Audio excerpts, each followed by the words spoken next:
What's up, guys? Mason the Brock Henderson here, and this is the Blacklist Season 8, Episode 4, Elizabeth Keene. So, obviously, I haven't put out my review yet of the first 3 episodes of this season, so I don't really know yet whether or not people agreed with me on those episodes, and I don't know how many people actually watched the video to tell me whether they agreed or not. But it's really hard for me to tell whether this decision to make Liz go up against Red, whether that was a good thing in the eyes of the fan base or a bad thing. Because I feel like the writers must have thought this was a great idea, because they have clearly set this up to be the focus for this season. And personally, I just don't think that's a good idea, and this episode clearly shows why. Because we see you have to make Red be less intelligent than we've seen him be before for Liz to have any chance at all of fighting against him. Because we saw at the beginning of the episode, she was trying all these different things, trying to sway all these people. None of them would turn. And that should have been how it is. But then, for some reason, they're like, you know what, let's have Red be a bit of an idiot right here. And he's just going to not trust Marvin Gerard at all. He's going to trust this random guy, Skip, which, honestly, we're going to make Marvin Gerard look like an idiot too. Because nowhere, when Red is questioning him and then telling him that Skip's going to take over, nowhere does Marvin step in and say, hey, wait a minute. He told me to take the deal. Like, he was telling me, hey, I'd take that deal if I were you. So clearly he's much more untrustworthy than I am. Nowhere does he even say that. He just, what? No, you can't do that. Red, don't do this. Like, dude, if he's truly your friend, tell him, by the way, this guy, much more of a turncoat than I am. He told Liz to her face that he would be willing to take that deal. And I obviously didn't see that he told Liz later on that he was definitely on board, but the fact that he even said in the restaurant, hey, I'd take that deal if I were you, Marvin doesn't even bring it up. But again, for Red, it should be blatantly obvious what Liz is trying to do. She even tells him on the phone, like, I thought buying that stuff in Marvin's name wouldn't work on someone so clever, but I guess I'll have to try it on someone clever to find out. You realize that Red is one of the most intelligent characters in the show, right? You wrote him to be one of the most intelligent characters in the show. He would be able to see through this.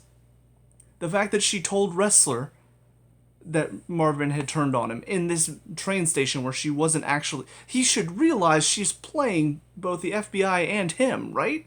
He should be able to see through that. And especially the fact that, yeah, he bought all this stuff in his name. You really believe that he would do that if he were turning on you? You think he's that much of an idiot? You're that much of an idiot now, apparently. So, yeah, that whole final thing just shows why this storyline doesn't work. Because you're going to have to write Red to be out of character. You're going to have to make him do dumb, stupid things this season if you want Liz to have any chance at all. Because they're still playing her like the main character. They're still playing her like the good guy in all of this. So the way I'm going to have to approach the rest of this season is I'm just going to have to realize that even though most normal people watching this show are going to be watching and are going to be thinking, yeah, Liz is totally in the wrong. Her mom was a total arrogant, narcissistic douchebag that tried to gaslight her daughter into this war for her just so she could save herself. That was her mom, but the show writers apparently have it in their mind that no, guys, feel bad for Liz because her mom died. Just ignore all the stuff her mom did that made her mom a terrible person and somebody you should not feel sympathy for at all. And so by association, should not feel any sympathy for Liz feeling sympathy for her mom. But no, it's her mom, guys. Her mom died, so she's the good guy and all. Reddington is the bad guy. Root for Liz, everybody, because that's honestly how it feels like they're writing the show. And I don't think most of the people watching the show are going to feel that way. They're going... I mean, not saying that we're all going to be sitting there, go Reddington! Like, he's definitely done some wrong in all of this as well. But I don't really feel like I want Liz to win the day. When she's talking so high and mighty about Reddington, I can't believe all these people would follow him. Do they really fear him that much? Just all of this stuff, talking like she is so much better than he is when she's not. You know, she is just as dirty of a criminal as he is, but she's also not as good at what he does as she thinks that she is. And yet the writers seem to think that no, she is, guys. We're going to write her thinking all this stuff, and we're going to make sure that you believe that too. And you're not showing me any of that. You've not given me a reason to care about her crusade. You've not given me a reason to think that she has any chance at all going up against Reddington until now, when we see, oh, apparently he can be a dumbass. It's so dumb. And I really hate that they decided to go this direction with this season. But again, I mean, I have to realize that the writers, I feel like, are just kind of out of touch with the fan base right now. They don't really know why we watch the show. They don't really understand these characters that they've written. It feels like they've just brought in completely new writers for this season. And that's just, I'm going to have to put myself in a mindset of, okay, so assuming that what we've been shown is not what the writers are writing that has been shown. You know, the writer's mindset is clearly different from ours. I'm going to have to realize that. I'm going to have to try to watch it from that point of view and see if it makes sense from that point of view. And it still kind of doesn't, you know, because again, the whole everything going on with Reddington, it still doesn't really make sense that he would fall for all that stuff. The stuff with Wrestler, it still feels very out of nowhere that they're just all of a sudden in this romantic sexual relationship because we needed that for some reason. Like, it still feels a little... Does anybody else feel a little kind of by it? Like, it feels like a brother-sister. For so long, they felt like such a trusting friendship that they're almost family, and now all of a sudden they're sleeping together. And it just feels a little weird, doesn't it? Doesn't it?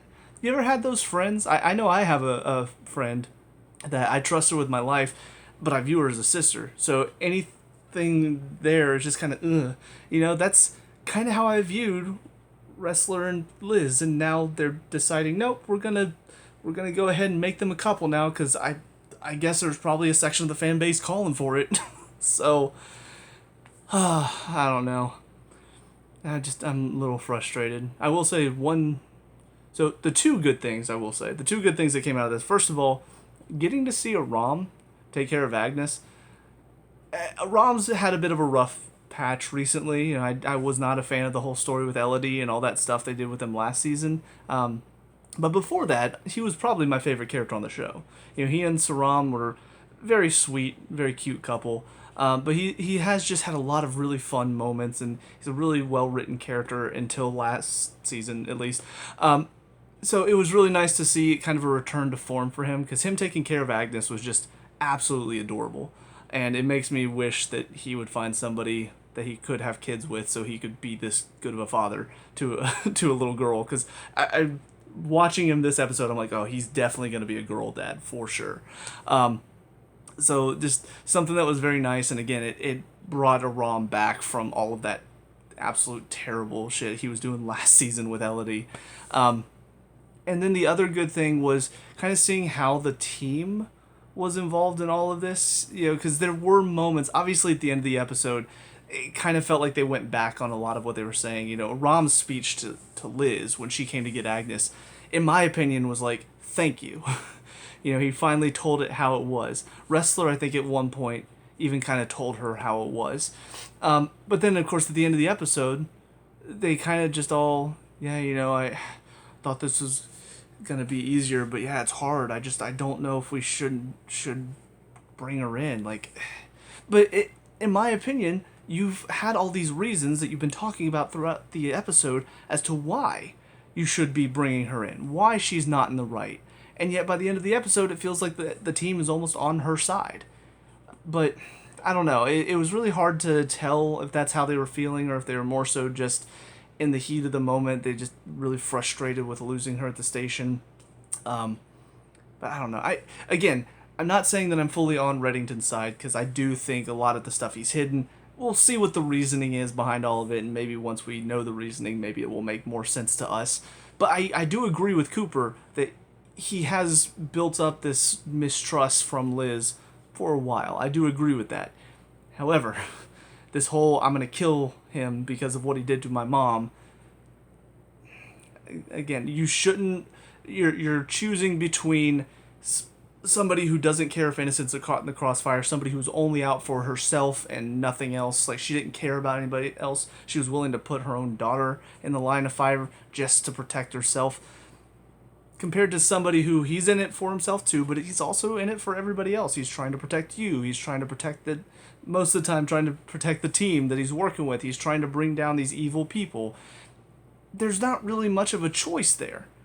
You know, they're both in the wrong most of the time, but one is more morally in the wrong than the other. So, that's just my opinion on it. Again, I guess I'll find out what everybody's opinions are on this whole Liz versus Red thing going on. But yeah, for the moment, I'm just kind of, I'm not really feeling it.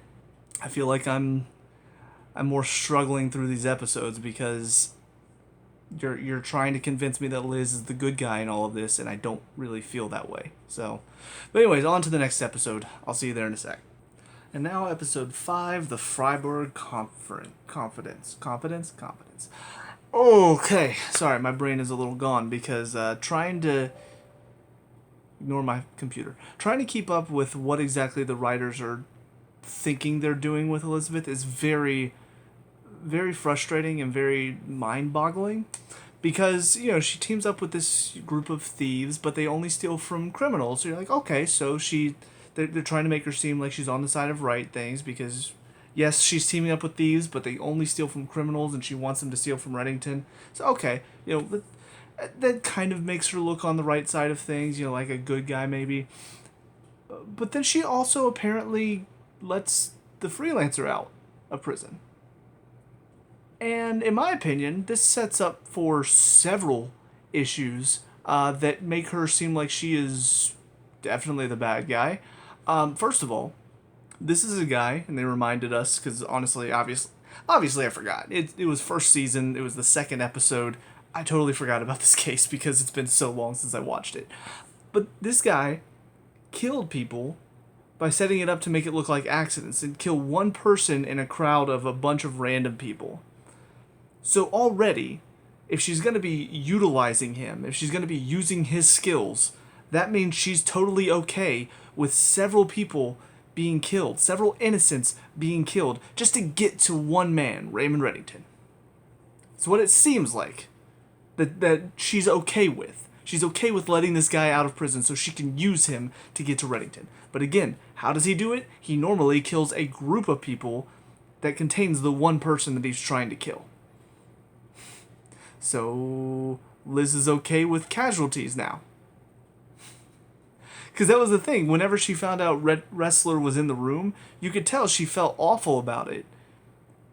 But it didn't seem like she was okay with that. You know, it didn't seem like she was okay with casualties in trying to kill Reddington. She just wanted to kill him. And she wanted it bad enough that she didn't think about casualties at the time. Now, it seems like she's completely gone off the deep end to where she's okay with casualties as long as she kills him. That is not okay. That is not a good guy decision. That is an evil person decision. That is a decision her mom would make. So she's really turning into her mother, and her mother was not a good person. So that's already a decision, doesn't make any sense. On top of that, she has now opened the gateway for all of these people that they put in prison to be let out. Because first of all, this lawyer, who's a total smug jackass, would totally be okay with, hey, you know what, this worked once, I can make a ton of money off of these people that were put away by this task force, by specifically Agent Keene. I could make a crap ton of money with this. Just go to them and be like, hey, this worked one time, I bet we could do it again. And he's gonna do it again. So all of these people, all of these evil people that they put in prison, are probably now gonna get out. And not because Liz wants them to, like she did with the freelancer, but because the lawyer's going to take advantage of this. And the judge has already shown, yeah, I mean, all of these cases should be thrown out. Because I don't like the guy you're working with. So because I don't like him, that means that I'm not going to be fair in my judgment. Because that's how judges work, right? If they have a moral, obligation, like they completely ignore how the law works, they completely ignore they ignore all that, right? As long as they feel like, oh, well, if I think it's wrong, then I'm not going to agree with it. I'm not going to enforce the law if I think the law is if I think the law is wrong. It seemed very weird to me that all of these people were okay with it. It worked within the confines of the law until he found out about it, and then he's like, no, I'm not going to work within the confines of the law. I'm going to say you're wrong because I don't like it. Is that how judges work? I don't think that's how judges are supposed to work. But for the sake of the episode, that's how he has to work, so that way this guy can get out of prison and Liz can use him later on. But it's going to keep happening. And if it doesn't keep happening, then they really don't know how lawyers work. Because how many lawyers are going to just turn down the opportunity to make all of this money off of all of these people that have been put in prison by Keene? How many of them are going to just say, oh, you know what, one was enough. She gave me all of this money. I think one criminal getting out of prison was enough. I don't need to charge anybody else for this stuff. I'm good. No, that's not how it works. He sees this as an opportunity, so he should continue to do this. But he's not going to, because probably the show does not want to make Liz seem like too much of a bad guy, so we won't see consequences from her actions here, even though there should be normally. But yeah, so all of this just makes no sense to me. Again, from the point of view of Liz is still considered the main character, she is still considered the good guy here. This doesn't make any sense to me. And even Cooper. Cooper sees all this stuff that she's doing. He sees that she probably got the freelancer out of prison. And yet she gives him a thumb drive, and he's just like, oh, okay. Well, I'm going to trust her on this. I'm going to put this into my computer and see what she's trying to show me. What? Because again, I realize there's connection there. There's a history there, so he doesn't want to believe that she's going down a dark path. There's so much evidence that she's going down a dark path right now. There's so much proof that what she's doing is not okay. And I thought the scene in Red's hospital room, I thought that was going to be kind of a tipping point. Where we finally see Cooper go, okay, yeah, no, I agree with Reddington. We need to make sure she doesn't do something she's going to regret. And then these past 2 episodes have just shown me that he's still kind of on her side. He still kind of wants to help her in all of this. And why? Honestly, again, give us something else. Give us something new. We've seen Liz try to go behind Red's back and do all this stuff. We've seen Red and the task force try to do their own thing. Well, now, this could have been an interesting time to flip the script on us a bit. And now, Red and the task force are both working together and giving each other all the information because they do realize that they need to work together if they want to bring Elizabeth in. Because they don't want her to do something she's going to regret. Like, that would have been an interesting thing to do, but no, now we've still got to have all this lying, all this backstabbing, all of this, yeah, you didn't tell me this, well, you didn't tell me this, oh, well, you're the bad one, no, you're the bad. We've seen this all before, for the past 8 seasons. Well, technically 7, in a few episodes. So why not change something? Why not give us something new? If you're going to turn Liz into a bad guy, do it. Turn her into a bad guy. Don't keep playing this, oh no guys, she's just hurting because her mom got killed by Reddington, so she's still sympathetic. You should still feel bad for her. You should still root for her in all of this. No, turn her into a bad guy. Her mom gaslighted her, her mom manipulated her, and turned her against Reddington. You can show that happening. Make the mom more of a manipulator. Make her a little bit more conniving. Make it more obvious to us that that's what her mom is doing. Don't try to play this half and half game where, no, guys, her mom is just being honest with her. She's not manipulating her. She's just being honest with her, and Reddington won't do that.